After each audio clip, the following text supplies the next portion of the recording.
President Trump is lying to the American people about this war. Unconditional surrender. You cannot bomb a nation into submission. You cannot impose regime change from the air. That is regime change, no doubt about it. They are not telling the truth about the aims of the war. There are no achievable war aims. The incompetence and the lying should infuriate every member of the Senate. Every citizen. Mr. President, first, grateful to be on the floor to hear those moving words about Senator Lee's father, an exceptional man. Thank him for sharing those stories with his colleagues. Mr. President, I'm on the floor today to talk about the growing, alarming incoherence of the president's war in Iran, an illegal war, a war that he has not sought consent for, a war with an ever-changing rationale and war plan, a war that is costing taxpayers billions of dollars, but also costing them at home in their communities as energy prices continue to soar. Let me start with the bombing of this girls' elementary school in Iran. I start here because it shows in this one horrible incident the insanity and the destined failure of the president's strategy in Iran, and the extraordinary ways in which President Trump is lying to the American people about this war. Now, Trump has apparently learned nothing from our nightmares in Iraq and Afghanistan. You cannot bomb a nation into submission. You cannot impose regime change from the air. What will happen now that an entire nation is looking at images of America murdering little girls at an elementary school? Yes, this was a mistake, no doubt about it. Mistakes happen in war.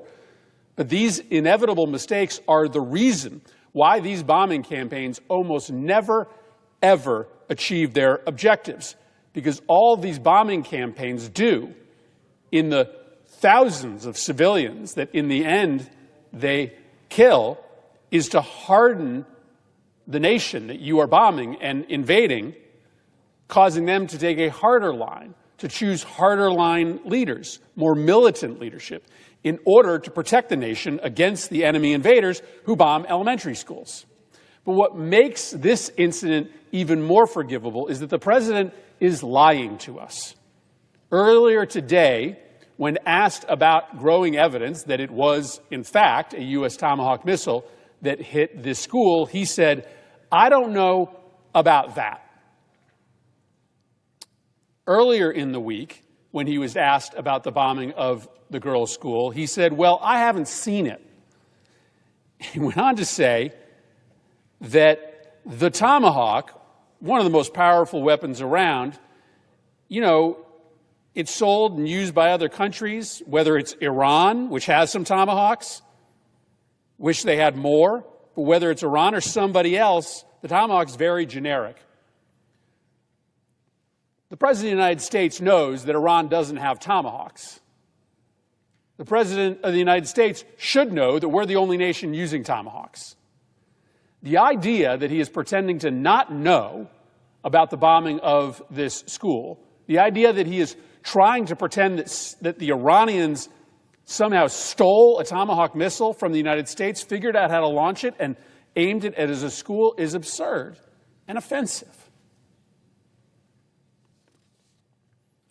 Further, this administration refuses to be straight with us about the reasons that we are at war.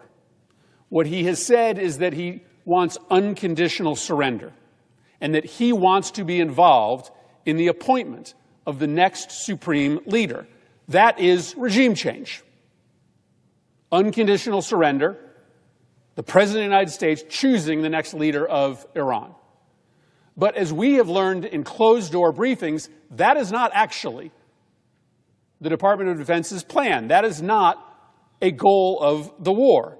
We are, in fact, apparently very satisfied to leave in charge of Iran hardline leadership. The new supreme leader is, by most estimates, more radical, likely going to be more provocative, more anti-American than the supreme leader that we killed president told the Iranian people to rush out onto the street, take over your government, but he is prepared, his war plan is prepared to leave in charge of Iran hardline leadership. And let's be clear, the president is not prepared to come to the defense of the Iranian people if they rise up in the streets. There's nothing in the war plan that suggests we will do that.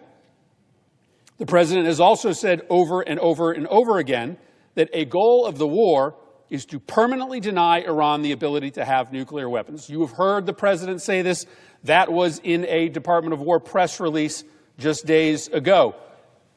In our closed-door briefings, we learned that that is, in fact, not a goal of our war plan, that it is not a goal of the war to destroy their nuclear program, which is, of course, not surprising because you cannot destroy Iran's nuclear program from the air.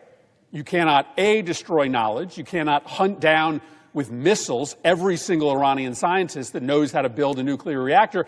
And the material is buried so far under the ground to be immune to an air campaign. So, yes, it stands to reason that one of the goals of this war is not to destroy the nuclear program. But then why is the president and the Department of Defense telling us that the point of the war is to destroy their nuclear program?